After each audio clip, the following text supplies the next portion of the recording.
All right, so welcome to our important topic and special topic for today, wherein we will be discussing the professional selling approach. All right, so type in the chat box how many of you would like to increase your confidence in this business.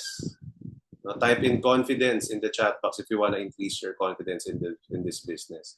Also, type appointment if you would like to have more appointments set more set appointments in this business. Please type in the chat box appointments. Ayan, type in the chat box para alam ko kung naririnig nyo rin ako. Also, type in the chat box if type in the chat box sales if you want to have higher sales, higher case size, and more sales. Ayan, thank you. And lastly, type in the chat box if you want to have more referrals. Type in referrals if you want people to give you more referrals. Alright, ayan. Sige nga, ayan. Dumadami sila. Miss Jean, si Richard. How about others? Ayan, si Miss Tess. Sige po, napatype lang. So again, this is part of the training that we had. I attended the training before or last month. I attended the training last month and then sabi nga doon, kailangan talaga maging professional ang approach natin sa pagbebenta para mag-increase lahat yan, yung confidence natin, yung appointments natin, yung sales natin, and then yung referrals natin. Alright? So first and foremost, pag-uusapan natin itong roles of an advisor. Right? The roles of an advisor. Thank you dyan sa mga nagtatype. Ayan. Ano ba yung mga, meron daw 6-step process ang isang advisor, hindi pwedeng diretso lang sa product. Maybe lahat tayo naging guilty rin tayo rito lalo na before nung mga bago tayo. Na pag may kliyente tayo, diretso na kagad sa product. 'Di ba? Maganda yung ginawa ni Bridge kanina na kahit, 'di ba? O ikaw na bahala kung saan, pero gusto niyang maintindihan ng client kung ano ba talaga yung kumukuha kasi nga para mas magtagal yung plan, hindi yung pinagbigyan lang. And I like hearing that because it's part of what we will talk about. So, mula ngayon, lahat ng new recruit, kahit bago siya pumasok, i-discuss na natin ano yung role ng advisor, ano ba yung gagawin ng isang advisor, ano yung itsura or trabaho ng isang financial advisor. So 6-step process daw siya. Para tayong isang doktor, iahalin tulad natin ang isang financial advisor sa isang doktor. 'Di ba? Imagine you will walk into your doctor at magpapa-check up ka anong gagawin. So first step, 'di ba, you build trust and rapport. Kwentuhan kayo, kakamustahin mo yung family niya, kakamustahin mo siya. Kung dati mo ng client yan, 'di ba? So magkukwentuhan kayo about the past, etc. Ganon, 'di ba? So the doctor also builds rapport. That's the first part. You build trust para mapakita mo rin na interested ka rin and you care about that client. Then you go to step 2, which is you gather data via KYC or know your customer. This is a very important step in the process, right? Gather data via KYC. Yun yung step 2. So, di ba pag nagpunta ka kay doktor, pagpasok mo kay doktor, pupunta ba siya doon tapos i-judge ka kagad niya? Kunyari sabihin niya, ay, si Richard, ito, mukhang maputla ka Richard, kailangan mo uminom ng Biogesic. Hindi naman agad, di ba? Magtatanong muna siya. Anong nararamdaman mo? Kailan mo unang naramdaman niya? Alamin niya yung symptoms and all. Ganon din tayo as an advisor. You ask questions, you gather data. Right? We will ask important questions to our clients and later I will share with you the different questions. After gathering all the data and asking important questions, a lot of questions, by the way, then you will go to step 3, which is you will analyze. Parang doctor, i-analyze ni doctor kung healthy ka ba or hindi. Di ba? Or kung anong test yung kailangan ibigay sa'yo. Ganon din sa atin, i-analyze natin kung financially healthy ba yung client natin, if prepared ba siya to achieve the financial goals or not. And then after that, that's the only time we go to number 4 or step 4, where we recommend solutions or products. Ang problema, karamihan sa atin, especially nung bago, we go straight to number 4. Type in guilty in the chat box if nagawa mo na to, lalo na kung kaibigan mo, no, nagmamadali ka or bibili na siya, 'di ba? Nagsabi niya gusto niyang bumili ng health insurance o education plan, diretso product tayo. 'Di ba? Type guilty. Hindi pala dapat ganon. Right? 'Di ba yung doktor, hindi siya pwedeng magbigay kagad ng reseta, dapat pala alamin niya muna anong nararamdaman mo, ano yung present situation, and then they would recommend, magbibigay ng reseta. Magbibigay tayo ng proposal. Naalala ko last Saturday, si Grape Chua, our MDRT speaker, shinare niya doon kapag nagpe-present siya, he gives 2 options, maximum of 3 different products. Hindi rin pwedeng sobrang dami kasi malilito yung client, pero hindi rin pwedeng walang option para ma-feel ni client na nasa kanya yung control as well. Which we will go to number 5, which is we implement the recommendation. So, at this point, nasa kamay ng client. We give the 90%, na kay client pa rin yung 10% kung iinumin niya yung gamot, bibili niya sa botika, or in this case, bibili niya ba yung plan, di ba? Nasa sa kanya pa rin. But we do our best in step 1 to 4. And then lastly, when the client implements or even not implement yet, then we go to step 6, which is policy review. We do reviews. And probably some of us as well are not doing the policy reviews needed. Diba? Kaya minsan hindi natin nabebentahan ulit. Or hindi enough yung plan na nakuha niya. Ganyan. So we gotta do a review. Or maybe nakalimutan niya na yung purpose ng pagkuha niya. And even ako, I would like to admit that sometimes, or there are some clients, hindi ko pa nabalikan ulit. Diba? Hindi kasi ako nag-invite ng policy review. Sobrang busy ko to look for new clients. Which is mali. Diba? Gina-judge kagad natin sila na hindi naman kukuha yan ulit or what. Diba? Hindi dapat ganon. So we should be doing policy review. No, if you are attending Superstart, ang dami nagkukwento doon, like sila Jeng, sila Karin, sila Dayan, na marami silang nakuhang clients na nanggaling lang sa policy review from the previous clients na or existing clients na. So I wanna reiterate that being part of the professional process is doing policy review. Alright? So ayan, marami nag-share na guilty. Ay wala daw marinig si Nonato baka sa side mo. No? I start with standard of living presentation. Ayan.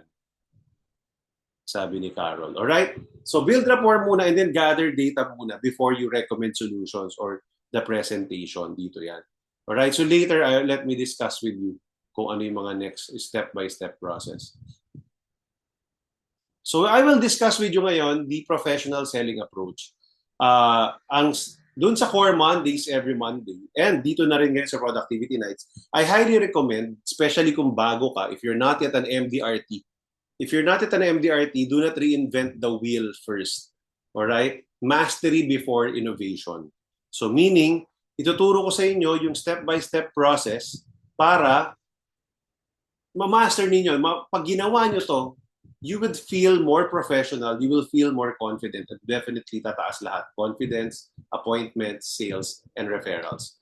Alright? Step 1, alright, after the usual chit-chat, may step 0 eh. Yung step 0, building rapport, chit-chat, di ba? Ganon, yun yung isa natin ginagawa. After that, okay, you will transition into asking, or yung how much time do you have, etc. And then you will do the opening. I'll teach you the opening later.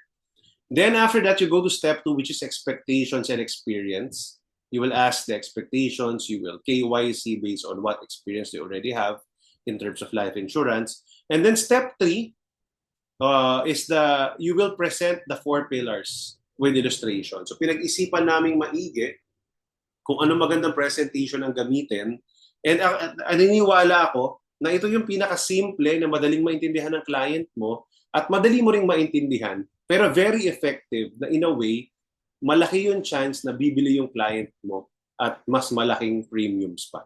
No, gusto nyo ba nun? So type in, I like that if gusto nyo ng more sales and bigger premiums. After that, you go through the first 3 steps. The first 3 steps are the longest step. You spend a lot of time here. Then, tsaka ka lang magre-recommend ng solution. Step 4, hindi ka pwedeng lumaktaw sa step 4.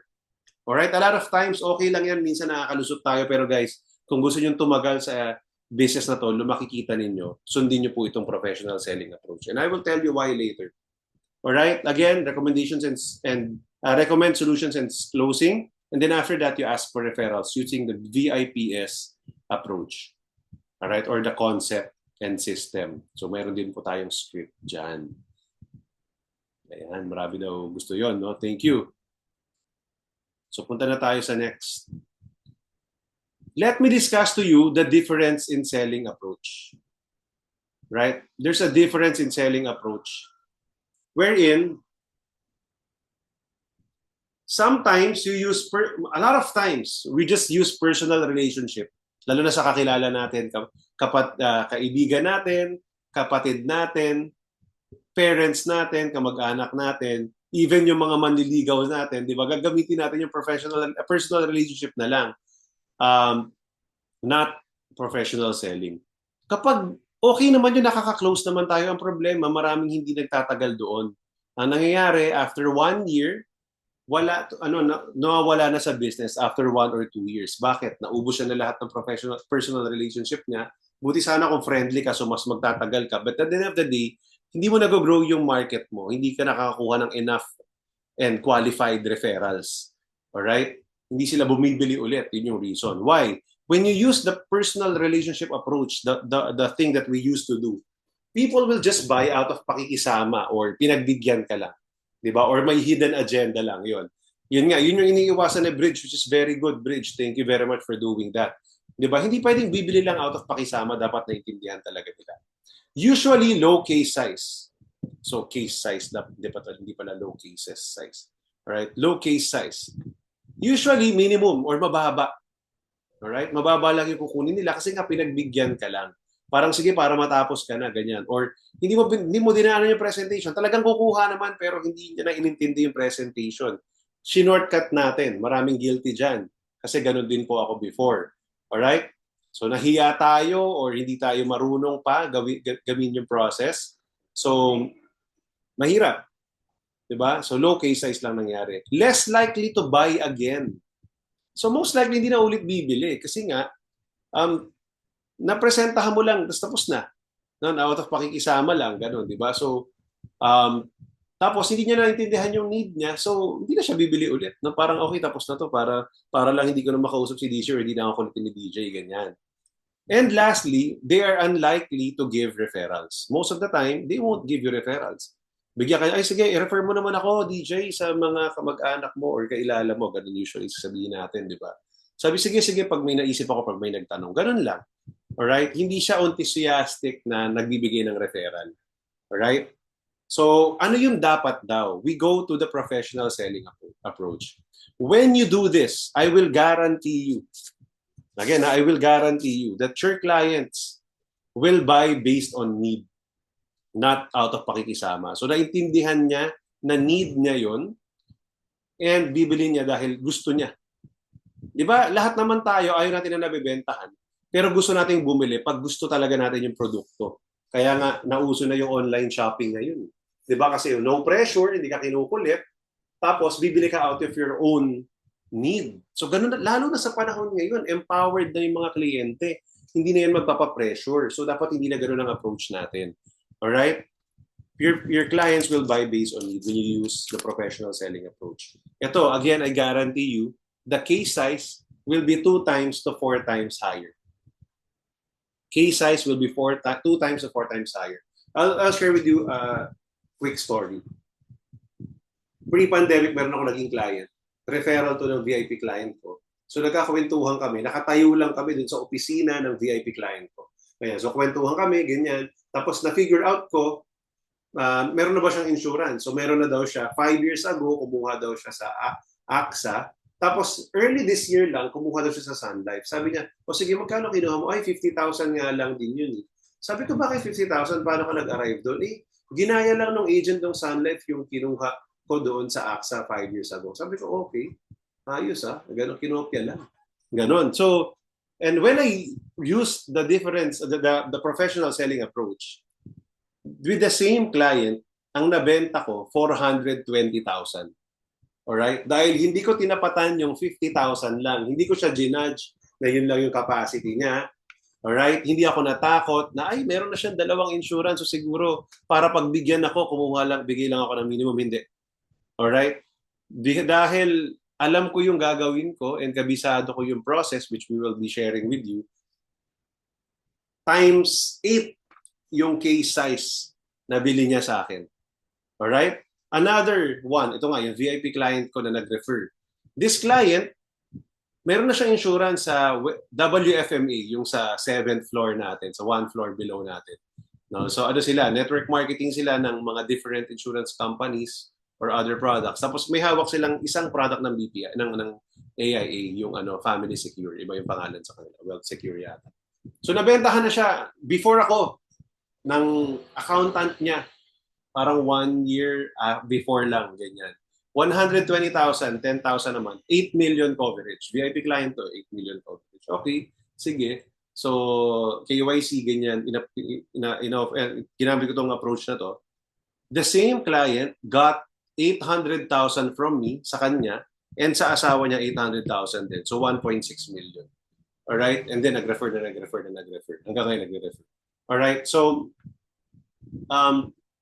ilan yun? From 120, parang times 12, times 14 of the usual premium na binabayaran niya dun sa isang agent, na hanggang ngayon, wala na yung agent na doon, ako, sinasabi ko sa kanya, okay pa rin yan, sige, keep it, etc. No, FAMSEC, maganda naman yun.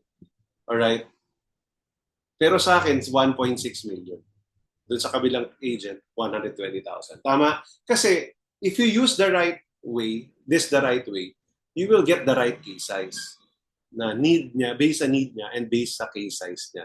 Alright? So type in 2x or 4x if you want higher case size on the average ng mga magiging benta mo. Of course, hindi lahat ng client mag times 2, times 4. Pero may mga clients ka na, katulad na sinare ko sa iyo, times 8, times 10 yung case size dahil capable siya.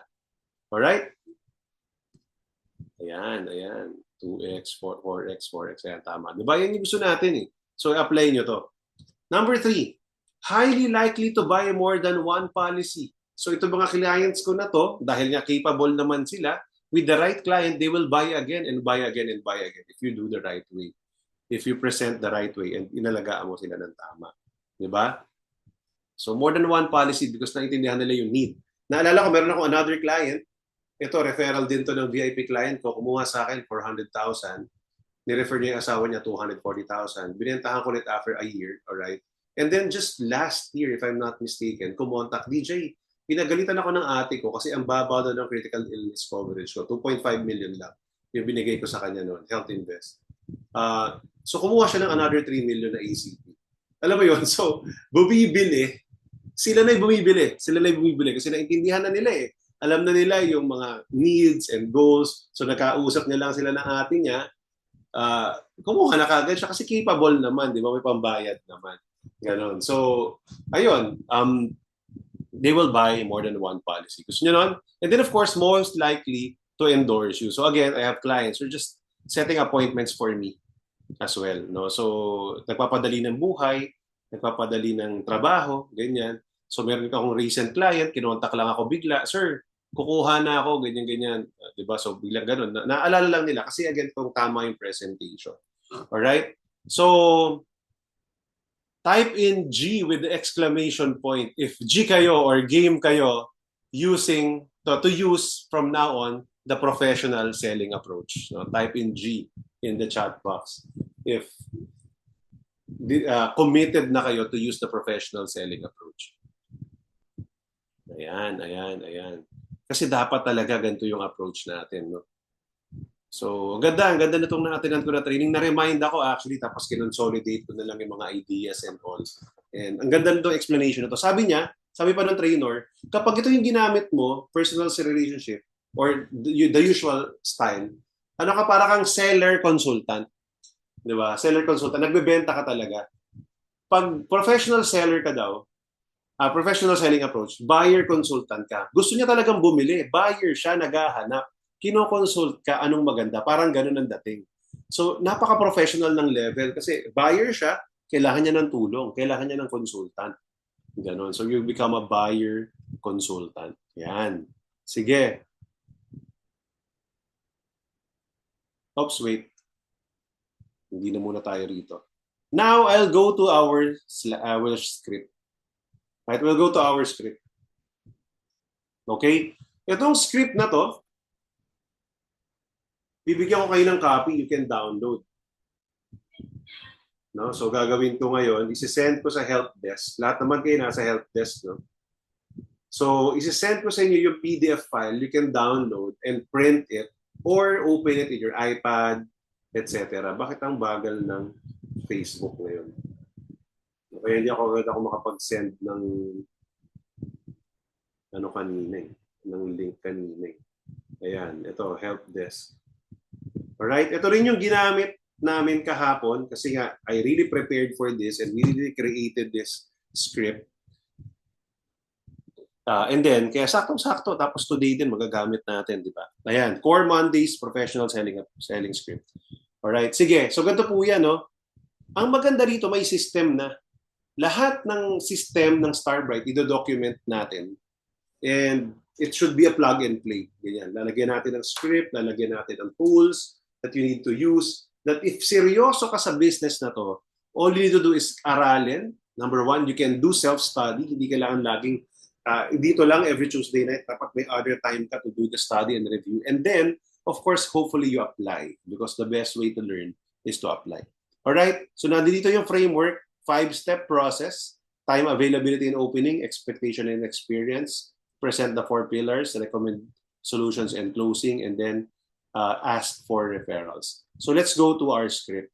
Ayan. So what I will do is I will ask you to read one by one. No? So sama-sama tayo rito. Hindi lang ako yung magbabasa. Ayan. Judith, ikaw Judith. Kunyari ikaw naman yung advisor. Dito tayo sa first part. Time, availability, and opening. Kunyari ako yung kliyente mo. Tapos ikaw yung advisor, right? So dito lang sa part na to. Go ahead, unmute yourself. Yan. And then basahin mo lang. Kunyari tapos na tayo sa building rapport. So kunyari kwentuhan tayo, okay. And then magta-transition ka na. O sige, go. Wait lang. Sorry, hindi ko lang makita. Wait. Sige, yeah, naka-share screen na ako. Ako yung advisor, sir? Oh, ikaw yung advisor. Sige, okay. Start ka dito sa thank you for your time. Thank you for your time, sir. May I know if you are available until the next hour? Sige, mukhang okay naman. Wala naman akong lakad pa. Mamaya pa. Okay. Sige, go. Next line. Next line. The quality of advice I'm able to give you is based entirely on the quality of information you give to me. Are this okay with you? Ay, hindi. Dito muna tayo sa Mr. Prospect. Sorry, sir. Hindi ko kasi. Ayun. Ay, sir, there are a couple of reasons why we are meeting today.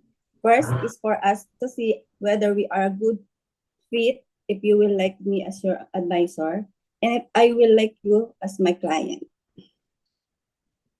Go. Buo yan. Lahat yan.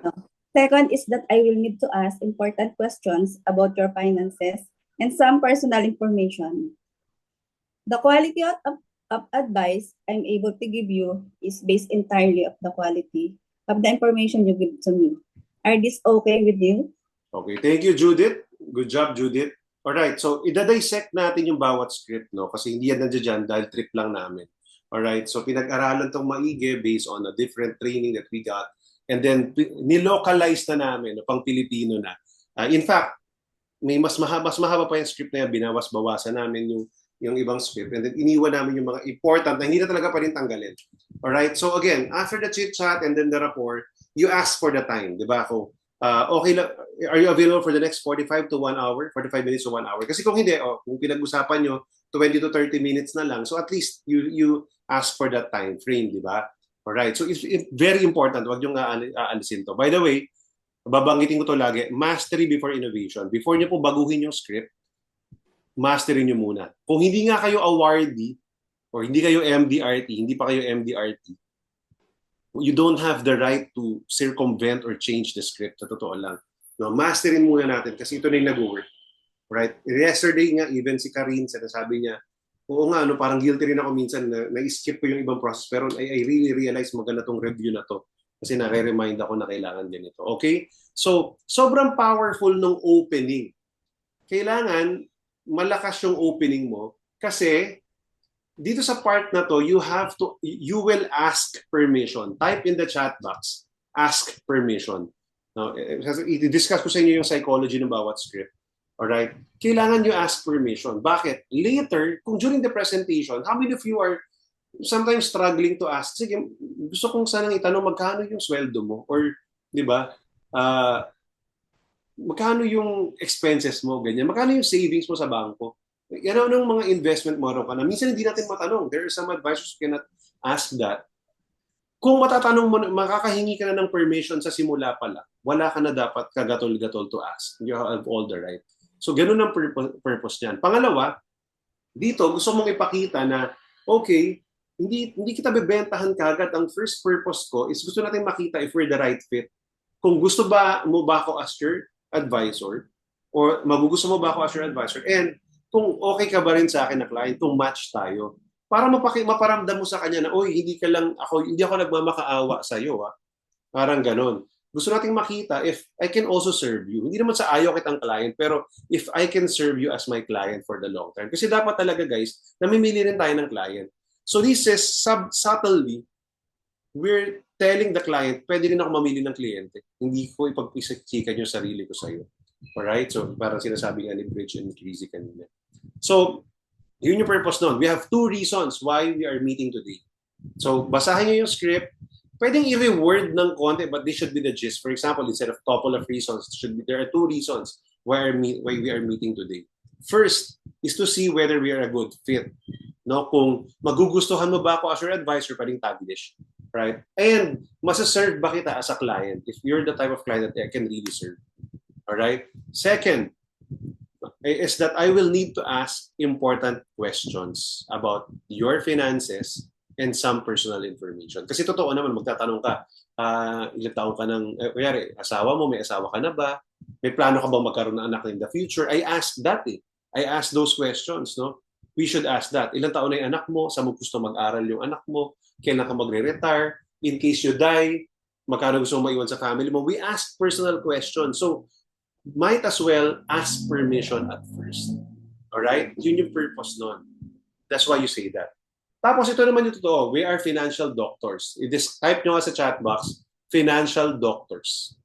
Alright? Because we are financial doctors. Gusto ko itatak nyo yan sa puso at isip nyo na ka-level natin yung doktor.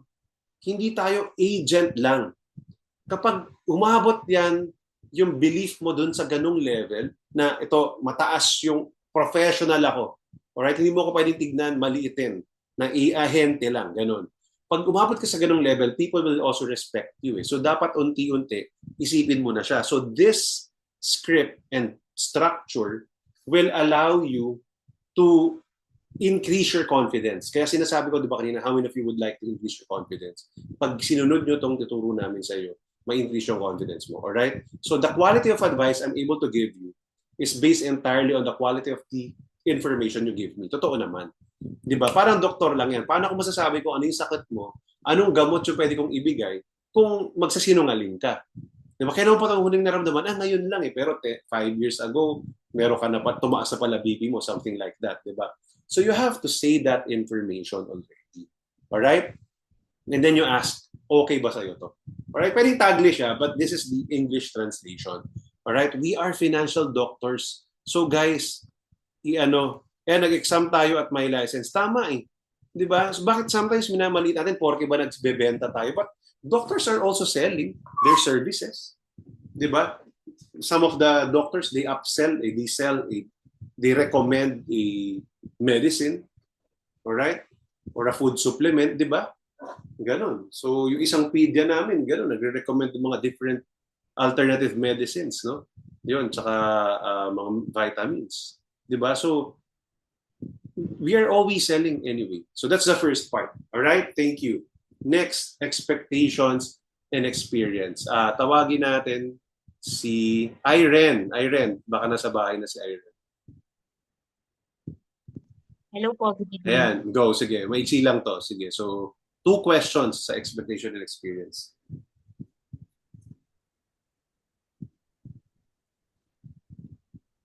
Go, Irene. Ask the first question. Any particular topic you want to discuss in our meeting today? Okay, thank you, Irene. Dalawa yung pwede maging sagot. It's either, alam niya na yung hinahanap niya, actually naghahanap ako ng education plan, interested ako. So, di ba? Ganon. Or, parang interested ako sa health insurance. That can be one. Or, ito yung sasagutin ko sa iyo, Irene. Actually, hindi ako sure eh. Wala akong naiisip. I'm open to learn. Ikaw, depende sa pag-uusapan natin. Ganon, di ba? So, yung isa alam niya na, yung isa wala siyang idea. Both are fine. Alright? And then, sige, next question.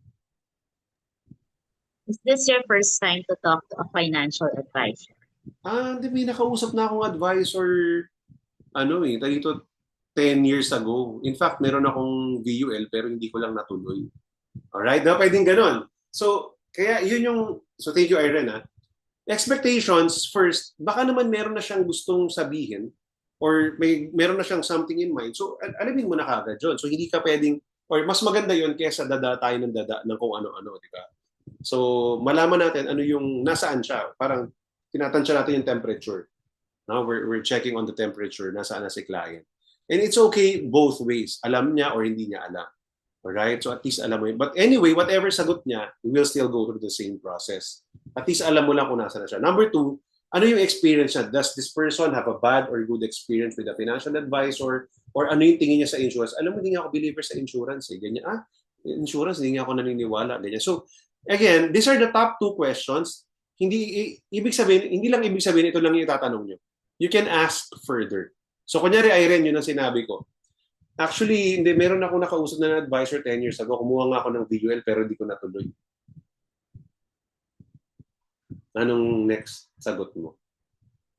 Ano po yung reason bakit hindi po kayo nagtuloy? Alright, very good, di ba? So very natural naman talaga siya magtatanong ka ulit. Tama? So ang maganda sa part na to, it has becoming a conversation.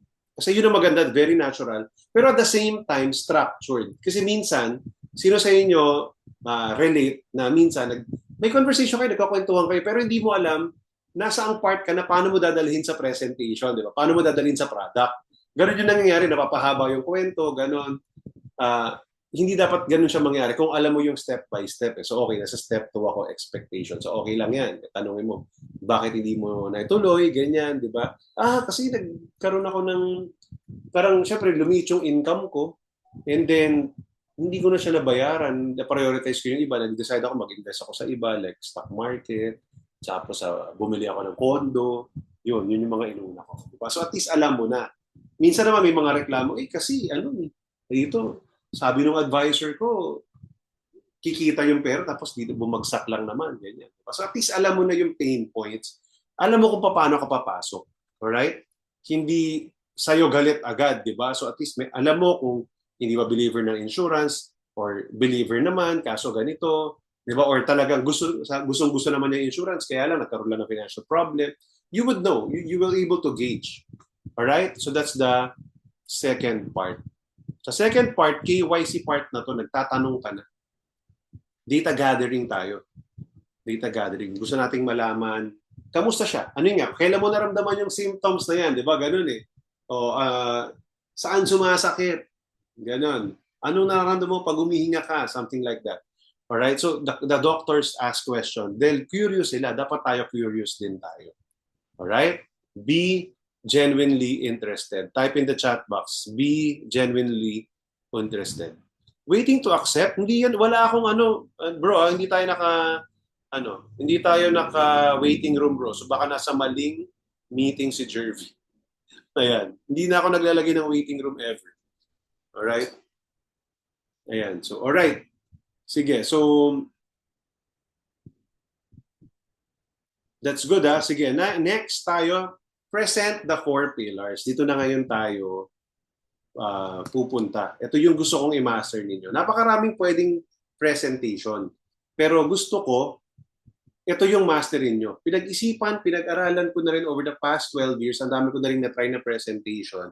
Ito yung presentation na nakikita ko, professional learning approach 1. Maiksi lang, hindi siya sobrang haba, hindi rin siya sobrang iksi na walang matututunan. Long enough, alright? Or tama yung length niya. At maiintindihan ng kliyente, hindi sabog. Tapos maiintindihan mo rin, madali mo rin siyang ma-master. If that happens, mas excited kang mag-present. Alright? Thank you, Carol, ayan, for typing. Sige, tatawag ako. Leia. Sige, so punta tayo dito sa first part. Yan. Oh, which one po? Ito, Sorry. yung now I would like to, Ah, yeah, 4% of 4 pillars. Alright.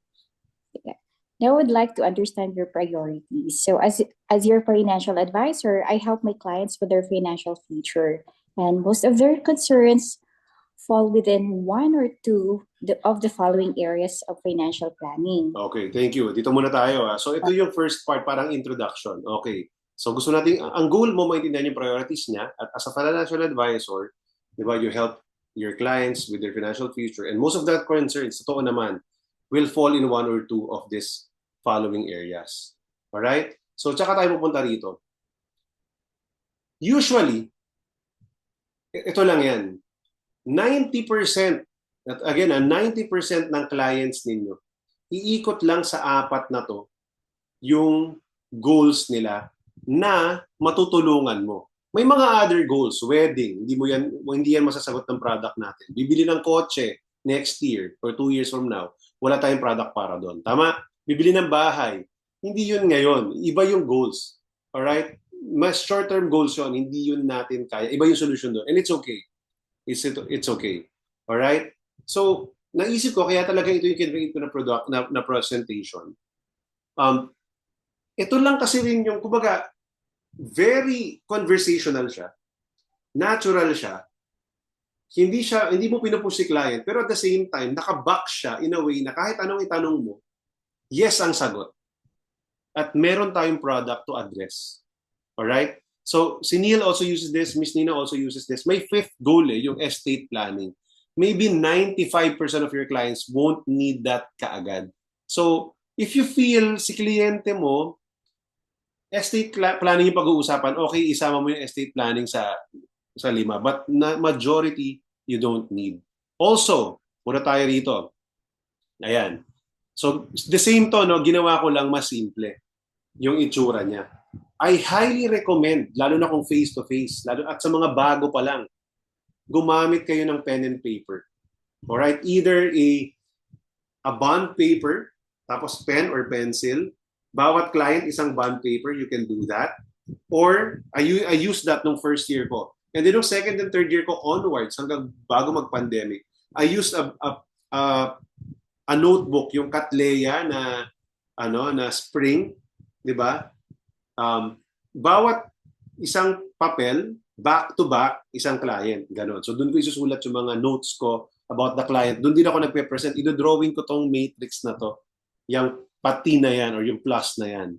Alright? Then after that, itatype ko to or isusulat ko to. Life insurance, healthcare fund, or life insurance, health, education, retirement. Ganon lang. Diba?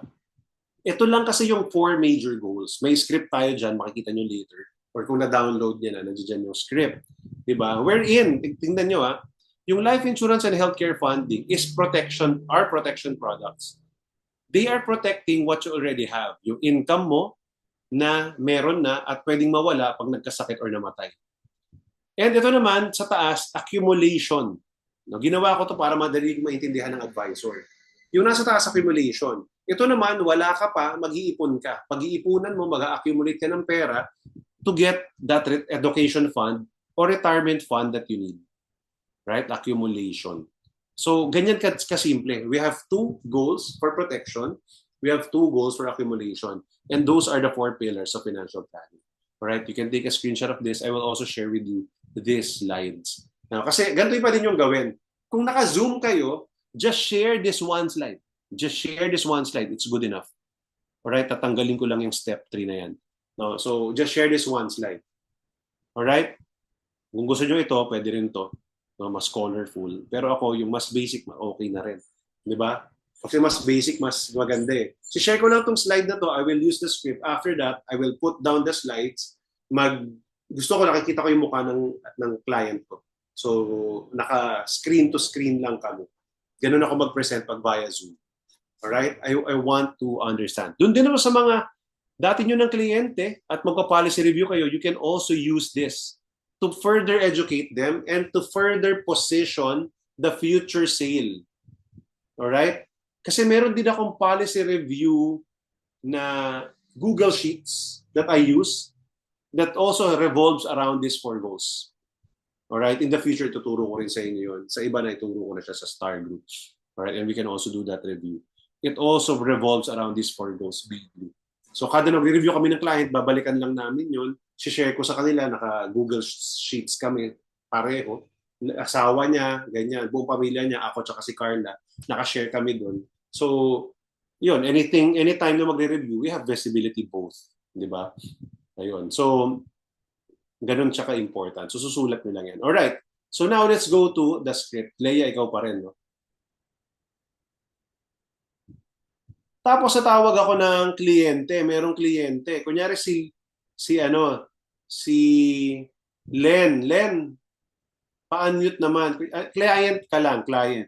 Alright, so Len is the client, Leia is the advisor. So Len, pa-unmute and Leia. So nakalagay, nakita nyo rito, yan, mahaba yung 4 pillars of financial planning. Ayan po. Alright, so ang gagawin mo habang sinusulat mo or naka-flash sa screen ito, no, itong 4 pillars, i-discuss mo to. Itong naka-bold. Ayan, so siyempre nakalagay add illustration, either share mo sa screen or isinusulat mo in paper. Ako, I like writing. There's energy in writing and mas nakakabisado mo siya. Alright, so I highly suggest sa mga bago, face-to-face, write. No, magsulat, gumamit ka ng notebook, punuin mo 'yon. Kung may 100 pages yung notebook na 'yon, hindi may 100 clients ka. Ang goal mo, makapag-present ka sa 100 clients this year. Hindi naman kailangan lahat ma-close 'yun. Alright? Practicein nyo to. No, repetition. Alright? So sige. Hanggang dito, ayan. So di-discuss mo yung 4 na yan, then you will ask the question. Go ahead, Leia. So when it comes to financial planning, so we have 4 major goals. First is life insurance in case the income stops due to untimely death of, wait lang, lang yung mata ko eh. Ulit. First is life insurance. Lakihan natin. Pasensya na, medyo... Sige lang. I understand. Maliit masyado eh. Okay, sige po. Ayan. Okay, thank you, Sir DJ. First is life insurance in case the income stops due to untimely death of the breadwinner. We need to have a fund to replace the income that is lost, or else the lifestyle of the family cannot continue as is. Malaki ang magbabago. Malaki ang magbabago sa buhay nila. Second is healthcare funding. In case we get sick, we need to have a separate fund for healthcare expenses, or else we will need to liquidate some of all our other assets. Yung mga naipundar natin over the years, magagalaw. Our savings, our properties, our other investment and businesses, dun tayo kukuha. If there are not enough, then we will incur debts. Third is education funding for our kids. So if you have kids now, or you plan to have kids in the future, then education is a guaranteed expense. It makes sense for responsible people to prepare for it in advance. And the 4th pillar is retirement planning. We will all retire eventually, and retirement is the biggest expense we need to prepare for. Unfortunately, most people fail to prepare for retirement. When we do not take care of our old self, we would need to depend on other people or our government, which I'm sure you don't like. Sige, stop muna dyan. Mamaya na yung question. So si Len yung tatanungin mo later. Yan. Very good, Leia, no? So, masterin nyo yung script na yan. Ginawa ko ng taglish ng konti. Basta yan ang concept, no? Ito yung idea ko lang. Hindi mo lang pwedeng sabihin, okay, meron tayong 4 pillars of financial planning: life insurance, healthcare funding, education funding, tsaka retirement planning. Hindi pwedeng ganun. Tapos na. Alin priority mo dyan? Hindi pwedeng ganun, ha? Walang explanation. Hindi pwede. Dapat may explanation pero maiksi lang. So, dinaanan natin. No? So, if you would notice, may script tayo. Ito po yung 4 pillars of financial planning. First is life insurance. Diba? Di-discuss mo siya. So, lalo na if you're a breadwinner. Right? In case your income stops due to untimely death, we will need to have a fund to replace the income that is lost. Kasi mawawala yung income mo, your income will stop. And then your family cannot continue the lifestyle as is. Malaki yung magbabago. So may konti ka lang explanation kung bakit one pillar si life insurance. And then you have another explanation, short lang din dapat, kung bakit important yung healthcare funding. And then another explanation about education, na guaranteed expense siya. And then another explanation about retirement, no, na ito yung biggest expense. Ang magiging problema ng karamihan, if walang script, lumilipad kung saan-saan yung kwento. Ito, kinukwento ko nga si Myra, nagkwento mo kami, alam ni Judith yan, last Wednesday, so pinag-present ko siya sa akin. Alam niya yung sinasabi niya, however, si client, maliligaw. Kasi ang nangyari ngayon, okay, tinatanong niya, sabi niya, meron kaming pang-health, ganon, yung up to age 100 ang coverage, tapos meron din kami yung makakaipon ka, pwedeng pang-retirement, na meron every 2 years may makukuha ka sa every year may makukuha ka. Ano mas gusto mo dun, sir? So, syempre, ako, as a client, nilagay ko, sabi ko, di mas maganda, syempre, every year may matatanggap ka. So, napunta na agad sa Ascend. Now, hindi niya pa naintindihan ano yung goal ko as the client. No? So, pag wala tayong script, tumatalod ka agad tayo sa parang nag-explain tayo ng product. Hindi pa dapat eh. Hindi pa dapat. Dapat quick concept muna. Alright? So, sige, Leia. So let's say na-discuss mo na yun, no? Pinasadahan mo na yung 4. Alright? Ito ipapakita mo, itong slide na to or nagsusulat ka. Susulat mo life insurance, health, education, retirement. Ganun na ako magsulat. Alright? Tapos pagpiliin mo siya, ano yung priority mo? Go ahead. So sige, ask mo si Len. Len, tapos Len, sasagot ka, Len. Sige, go ahead. Ready, go. So, Len, among these 4 pillars of financial planning, which one do you feel is your top priority right now? So, good evening po, Ma'am Leia. Thank you po sa brief and clear na explanation. So, among 4 pillars po, siguro po ang top priority ko dito ay yung health. Okay. Since explanation mo. Sige. Okay, tapos you ask agad, bakit ito yung important sa'yo? Ito. Right. Next. So, what makes this important for you? So, from your previous explanation nga po, pag meron ka ng sakit, dun mo, yung lahat na naipundar mo, pwedeng mawala. So, ayaw naman natin dumating yung point na kaya nga tayo nag-ipon para dun sa future ng mga maiiwan mo. Hindi yung para ipampagamot dun sa magiging sakit mo. Oh, great. Thanks for sharing. Is this any other area of financial planning you are also particularly interested in? The second priority ko po is the retirement. Okay, so retirement. And what makes this important for you? Important po siya kasi ayoko pong dumating yung time na pag wala na po akong trabaho ay aasa lang po ako sa mga anak ko kasi sabi nga yung anak hindi mo siya pinalaki para suportahan ka. Parang gusto ko pa rin kahit na wala akong trabaho, mayroon pa rin akong income na pwede kong gamitin in case may mga maintenance ganyan. Galing. Palakpakan natin si Len tsaka si Leia. Sige, stop muna tayo dyan. Perfect. Diba? So, again, may 2 options ka. Ito yung usual na recommended ko. Pasadahan mo briefly yung 4 and then you ask ano yung number 1 priority and then kung may second priority.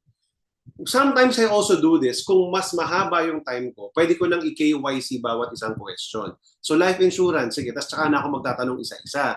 Alright? But sa mga baguhan, lalo na kung bago ka, I would highly suggest, lalo na kung feel mo nagmamadali din si client or medyo tentative ka, di ba? Para rin hindi rin sobrang ma-info overload si client. Kasi kung hindi ka pa ganito kasi nangyayari, pag baguhan ka at hindi mo masyadong kabisado, si client mo rin, sasabog din yung utak. Alam mo yon. Pero kung magaling si advisor, kahit daanan mo yan isa-isa, si client din makakasunod. Alright? So ako, I do both. Sometimes, shortcut ng konti, pagpipiliin ko lang. Kunyari nga, yung sabi, kinukwento ko, nakatayo lang kami, wala akong sulat. Right? Pinapili ko siya, kamay lang hawak ko, daliri lang, ganyan. Tapos pinili niya retirement. Compute kami. So tuturo ko sa inyo later or maybe next week pag may time. calculator lang, nabenta ako 420,000. Alright? So pwedeng ganon. Pero pag nakaupo kayo, nagla-lunch kayo together and all, and you have more time, pwede mo rin isa-isahin. Both are good. Alright? Both are good. But I highly recommend sa mga bago,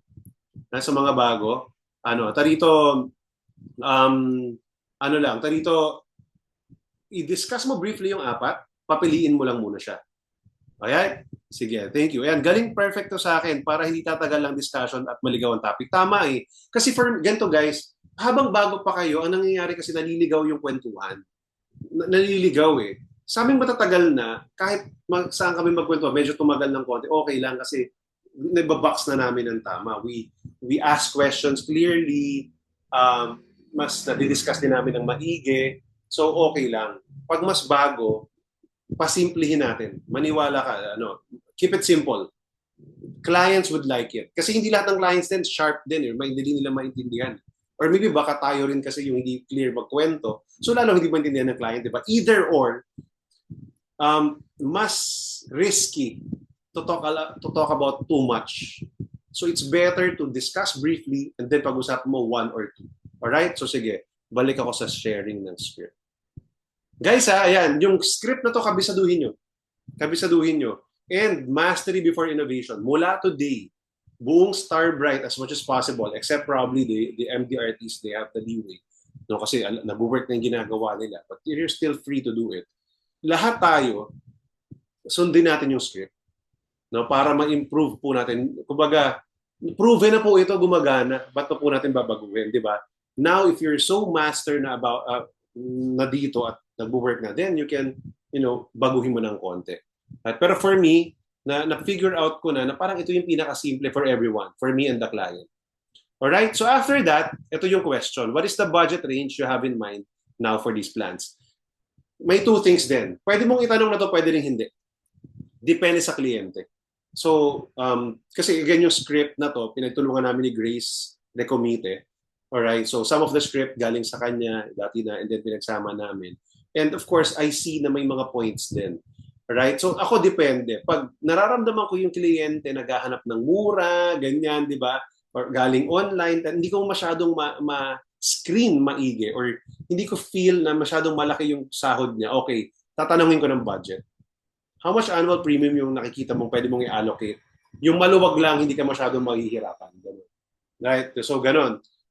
Pwede rin namang presentan mo na lang kaagad ng malaki or ng goal, tapos hayaan mo siyang tumawad. So we will talk more about that later. Alright? So sige, kunyari, pinili, di ba? Pinili na yung health tsaka yung retirement. So napansin nyo ba, hindi ka pwedeng, kunyari si Len, di ba? Si Len may asawa at anak. Hindi mo pwedeng agad i-judge na ang gusto niya, education. Other people do, or other advisors, what they do is, Mare, kuha ka na ng education fund. Meron kaming magandang product. Di ba? Yung may every 2 years, ganyan, nagkukwento na ng product, A+ signature or Ascend. Dun sa konting kwentuhan, nakita mo at nakita ni kliyente, healthcare funding pala yung priority. O kahapon naman, kwento si Dana naman yung client, 26 years old. Initially, single, bata, ang iisipin mo, ang goal niya, healthcare funding, hindi po. No, ang naging number 1 niya na pinili, retirement. Kasi gusto niya mag-retire ng earlier. Right? Akala mo number 2, health pa rin. Hindi po. Pinili niya life insurance. Bakit? Meron daw siyang younger brother na may special needs. O, di ba? So, hindi ka pwedeng mag-judge. Hindi mo pwedeng i-judge yung kliyente mo without really knowing. So, kesa i-judge mo, you go through the process. Alright? So, thank you. Punta ngayon tayo. Ngayon ang ganito mangyayari. Pag nakapili siya dyan, mag-i-skip tayo. Imagine may i-click ka dyan na link. Mag-i-skip tayo rito sa second system, which is the fact-finding questions. Alright? Pupunta tayo dito sa fact-finding questions. Bawat pipiliing goal, mayroon na tayong script. Anong questions yung itatanong ninyo? Gusto nyo ba yan? So type in script in the chat box if you like this. Na bawat goal, may script na nilagay na natin. So kailangan i-master nyo to. Alright, I want to show you the framework first. Ito po yung trabaho natin. Point A, point B lang. And then sa gitna, may butas. Ang tawag dyan, gap. Alright? So ang goal mo, ganito lang. in any sales presentation, guys, point A, point B lang. Si client mo nasa point A, gusto niyang pumunta sa point B, ikaw yung gagawa ng bridge. Tutulungan mo siyang build ng bridge to go from point A to point B. Yun lang yung trabaho natin. Kahit recruitment yan. O sa recruitment, gusto niya mas malaki kita or gusto niya more time sa family. Yun yung goal niya, yun yung point B, di ba? Tapos nasa point A siya ngayon, anong problema sa work niya, etc. I-bridge mo siya, so re-recruitin mo siya sa AIA.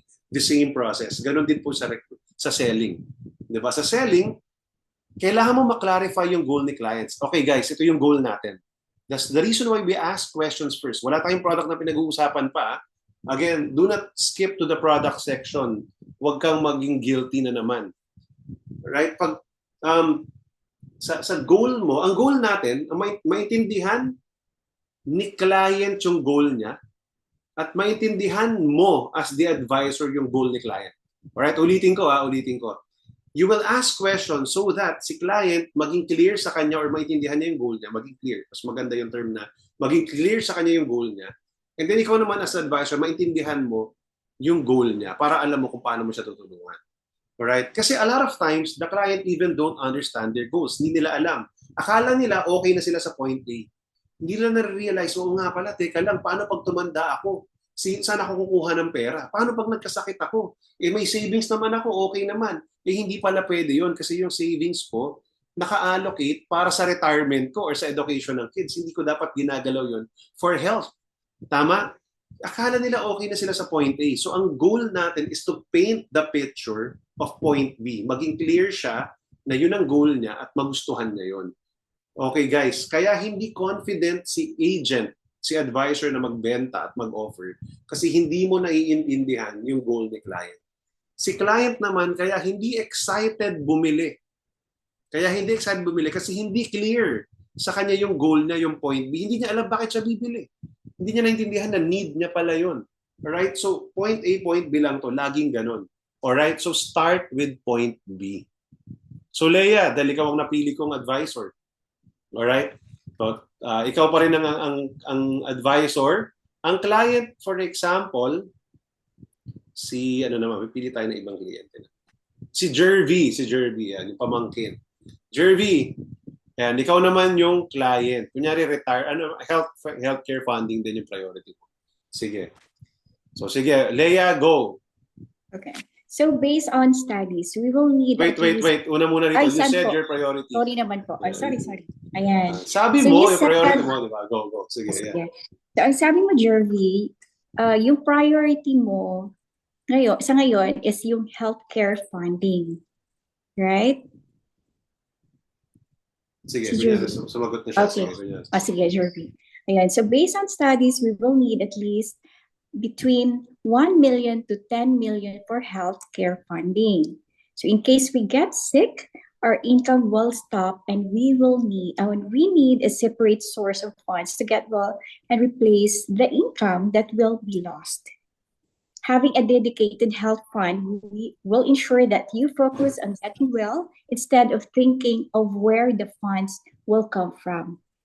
So if you were to choose between 1 million to 10 million, how much healthcare fund do you want to create for yourself? Jervy, sagot. Kaya bang mag-unmute ni Jervy?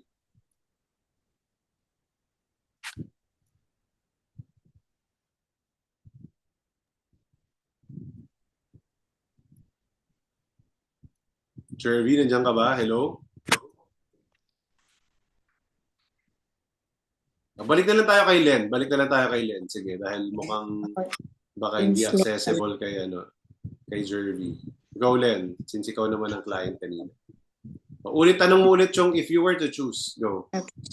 Ms. Len, if you were to choose between 1 million to 10 million, how much healthcare fund do you want to create for yourself? Maybe 5 million. 5 million. So may I know how much? Ay, wait, saan na ba tayo, sir? Sige, Sorry, tama yun. Sige, tama Yeah, yun. tama ba? Perfect. Okay. Sige, 5 million, that's good. So, So, 5 million. at this point, magno-notes ka. Sige, 5 million sulat ko. Okay, so 5 Alright. million.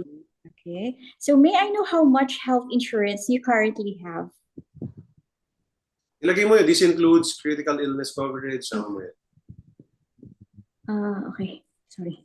Ulit. Ayan, so may I know how much health insurance you currently have? This includes critical illness coverage as well as health card coverage from HMO companies.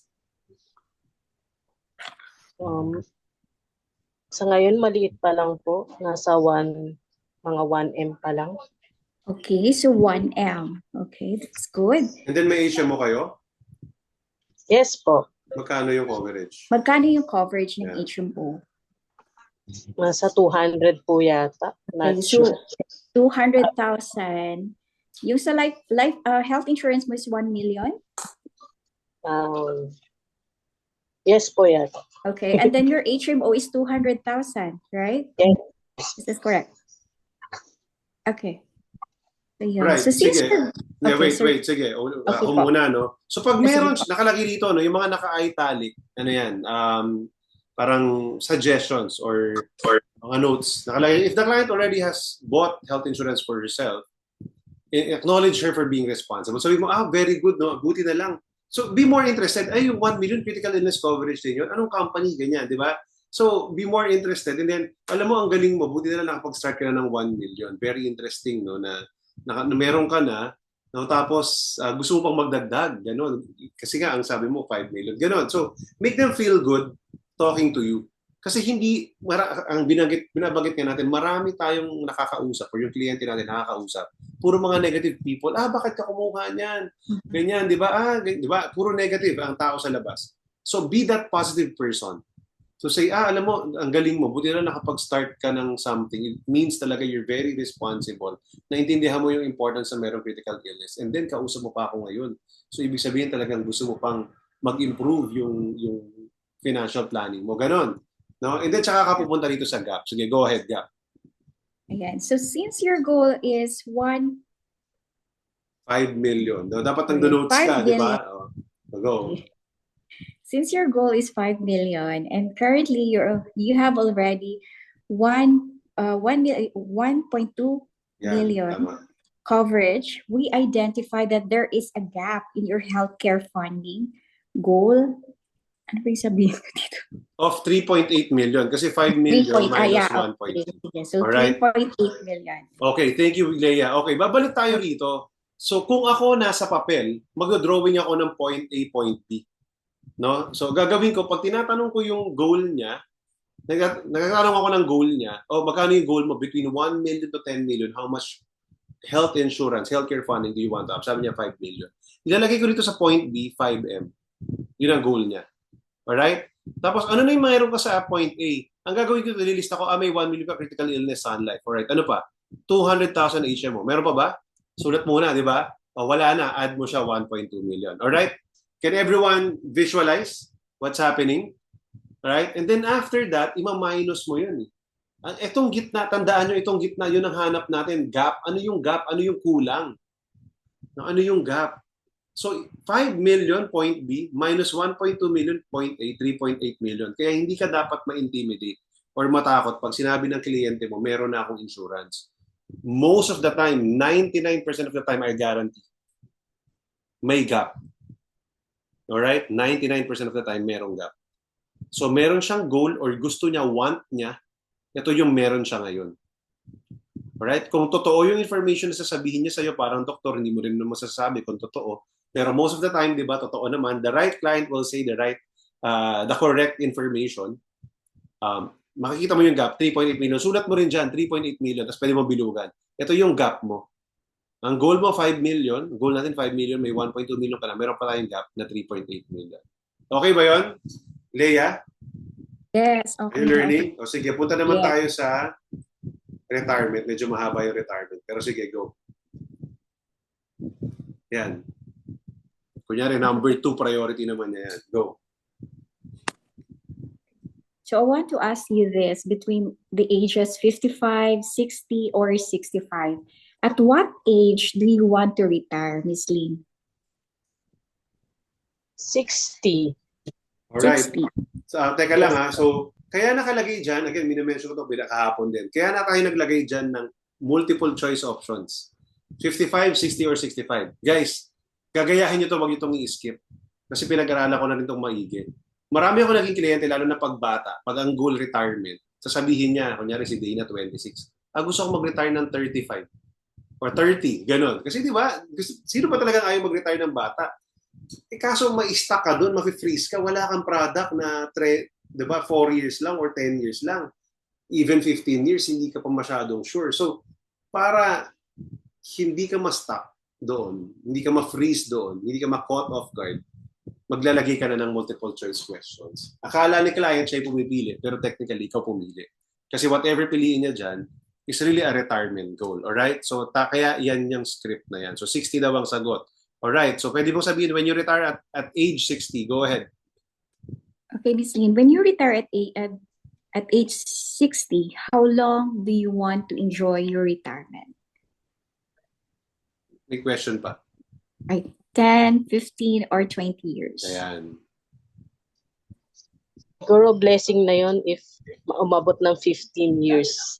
Alright? 15 years. 15 years. Okay. So, Ayan, go.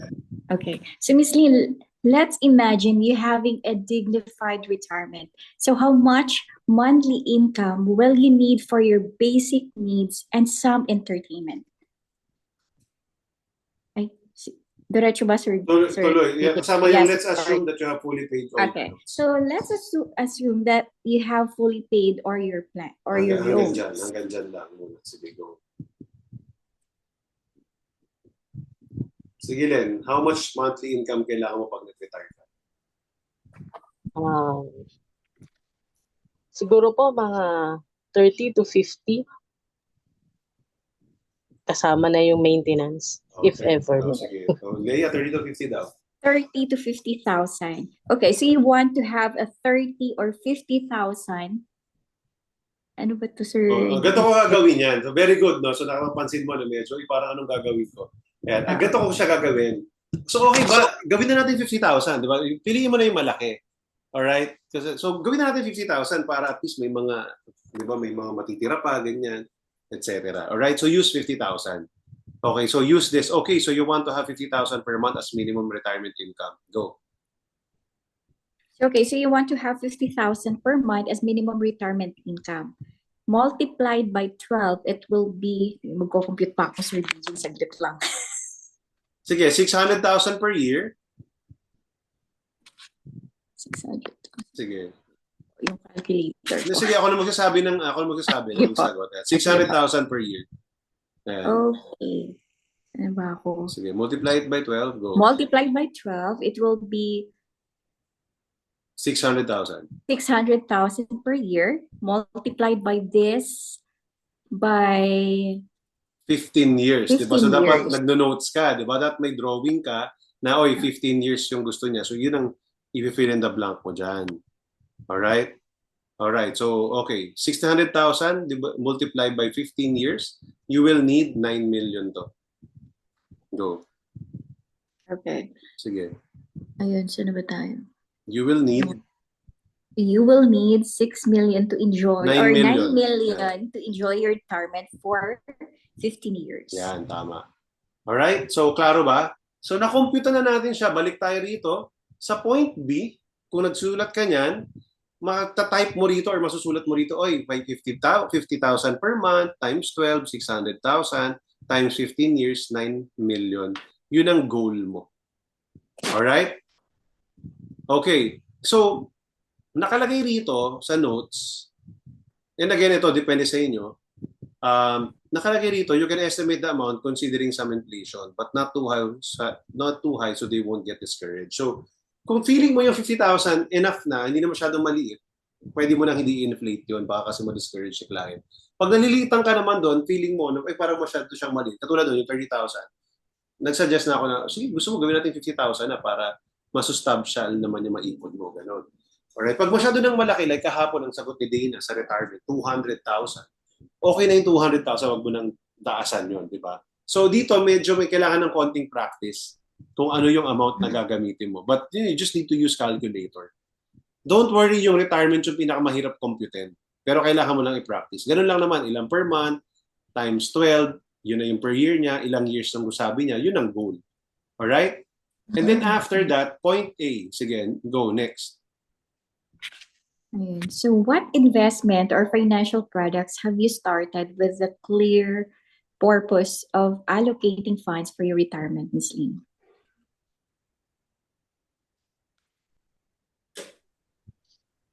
I already, meron na pong life insurance.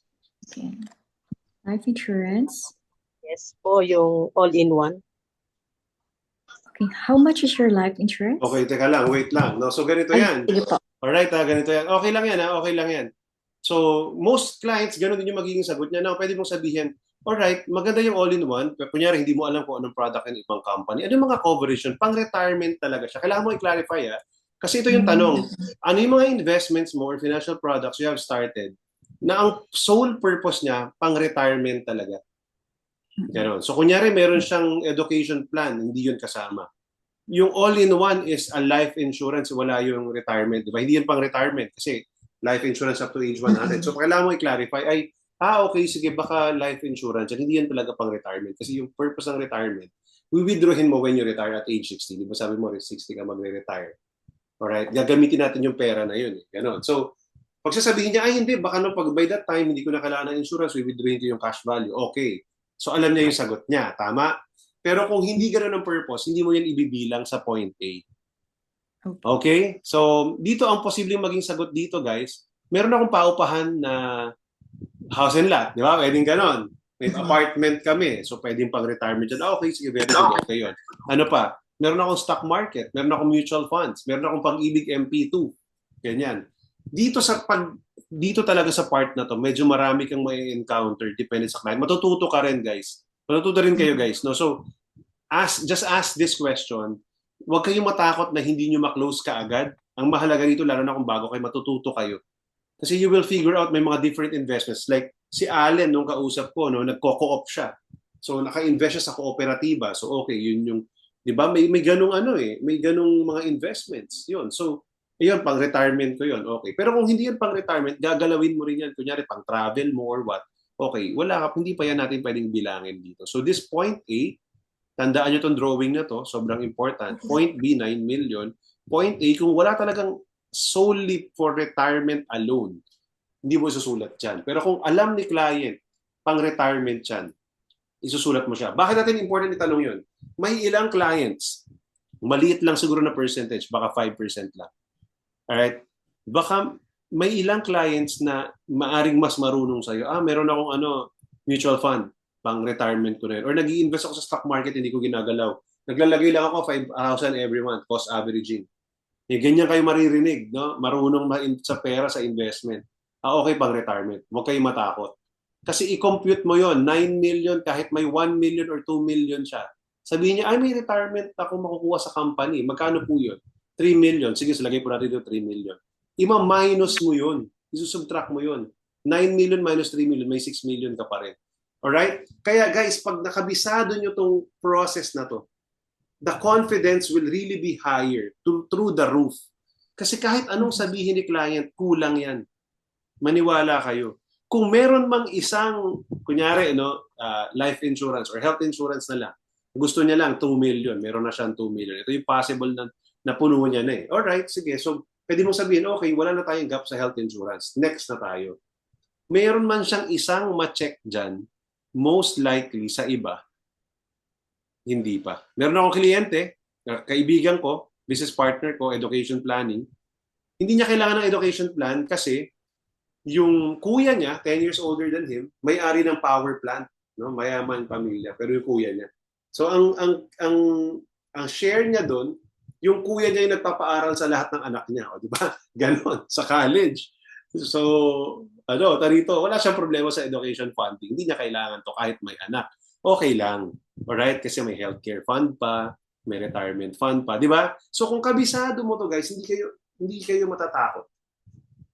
Alright? Kasi yun yung pupunta eh. We talk about your retirement goal and we computed that you will need at least 9 million to enjoy your retirement for 15 years.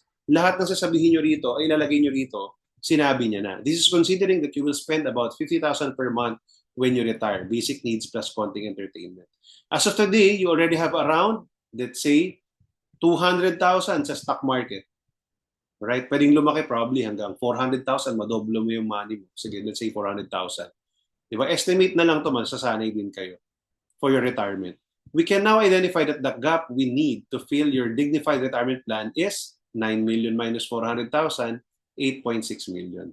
I acknowledge you for having this conversation with me because it means we will be able to start funding for your retirement as early as possible. All right, questions? Right? Type in the chat box ano yung mga biggest takeaways nyo and learning dito sa session na to. Alright? So I want you to master yung script. I sent you the script. Assignment nyo ngayon, basahin nyo yung script, masterin nyo, and then practice it. Alright? Ito pa. Practice with your teammate. Yung mga taga-team Davao, pag nakita kayo face-to-face, practice with one another. Sa bahay ninyo, practice mo yung anak mo, Nonato. Practice mo yung anak mo, Tita. Di ba? Miss Tess, practice mo si Trisha. Jervy, yung office mates mo, yung parents mo, ganun. Just do the financial planning. Irene, yung asawa mo, pag-practice mo yung anak mo, ganun. Just asking the questions. Kasi yun lang yun eh. Guys, wala pa tayong product na pinag-usapan. Products will come and go. Mapapalitan yung products natin. Na-realize nyo ba yun? Pero yung strategy natin, yung script natin, the same. Yan lang yun. Yun ang nagustuhan ko sa life insurance business. Pag na-master nyo itong skill na to, forever na yan. Alright? So, lastly, sige, skip na muna natin yung ibang parts, yung closing, yung referrals. Next week natin pag-uusapan yan. And I want you to also prepare, alright, in terms of magkakaroon tayo ng breakout session or ng sample dito para ma-practice ninyo. So, just to finalize this and complete this, I highly recommend you master the professional selling approach. When you do, you will increase your confidence. Why? Because you know that you are doing something that most advisors don't do. 90% of advisors don't do this. Only the 10%, the best of the best, the professionals, does this. Alright? So you will increase your confidence. Dahil nag-increase yung confidence mo, you will improve your appointment ratio. Mas marami kang masiset na appointment. Bakit? You will become more excited about the service you will provide. Magsiset ka ng appointment, ngayon excited ka, maangas ka ng konti. Kasi alam mong, hindi ka lang about sa benta. That process pa lang, may natututunan na siya. Tama ba?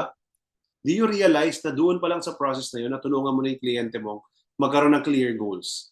Na-educate mo siya the importance of 4 pillars.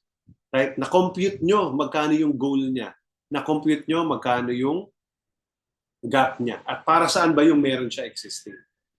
Number 3, higher sales conversion. Your clients will be buying from you because they understand their needs. Sila nagsabi nun. Sila na nagsabi gusto niya 5 million health insurance. Sila na nagsabi gusto niya 50,000 per month. Kung kinumpute natin, 15 years, 9 million. Siya nagsabi nun. So, di ba? Kung may pera, hindi minimum ang bibilihin. Hindi kayo basta-basta makakakita ng maghahanap ng 1,000 a month, di ba? Kasi ang laki ng goal eh. Para sa kanila yon. And lastly, you will get more referrals. You will be highly recommended by the people you talk to simply because they will respect you more. Ma-realize nila, grabe, ang ganda na itong pinresent mo sa akin. Ba't hindi ganito yung advisor ko before? So, pag nanghingi ka ng referral, mas confident ka, yes. And then, yung mga kliyente mo, dahil naintindihan nila yung concept, mas magre-refer sila. In fact, ang isa ko ngang game plan, kaya ako tinuturo to ng maigi sa clients ko, gusto ko silang maging parang na rin advisors ko na rin. Para ko na silang recruit, sila yung nagbebenta for me. Pero pinapasa lang nila sa akin yung benta. Parang ganun. Kasi naintindihan na nila eh. So pag nagkwento sila sa mga kaibigan nila, they convince them, kini-KYC na nila, no, nag-refer sa akin, alam na nila, health ang kailangan. No, ganun. Ito pang retirement ng anak, education ng anak, ganyan. Alam na nila kung ano yung mga goals din. So when you do this, you will become highly referable. Your clients will refer to you because they understand the needs ng bawat tao. Alright? So you do this, kahit bibili na No, in fact, ang turo nga sa amin, sabihin mo kanyari, Bridge, wag ka munang bumili sa akin. Right? Ang favor ko, bigyan mo ako ng honest feedback. I will present to you, right? Give me honest feedback so that I can improve. Pero in reality, dahil pag ginawa mo ng tama at sinunod mo yung script, si kaibigan mo, kapatid mo, marirealize na, kailangan ko nga to, ang ganda nito ah. Yun nga talaga yung kailangan. Kung mapapaisip yan eh, kung hindi yan agad bibili, eventually bibili rin yan. And then, mas confident siya, i-refer ka. Lastly, ang ganda nung sinabi nung trainer, no? Sabi niya, kunyari yung kapatid mo, hindi ka naman niya kilala professionally.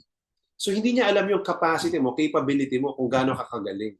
So kapag pinresentan mo siya at na-realize niya, ang ganda nun, ang galing na tinuturo sa akin ni ate or nung mas bunso sa akin, kung mas bata ka. Diba? Doon niya ma-realize, okay, sige, pwede kong i-refer to. Kasi this person, your friends, your sisters, your brothers, your parents, your kids will respect you more. Kasi structured eh. Alam na intindihan nila.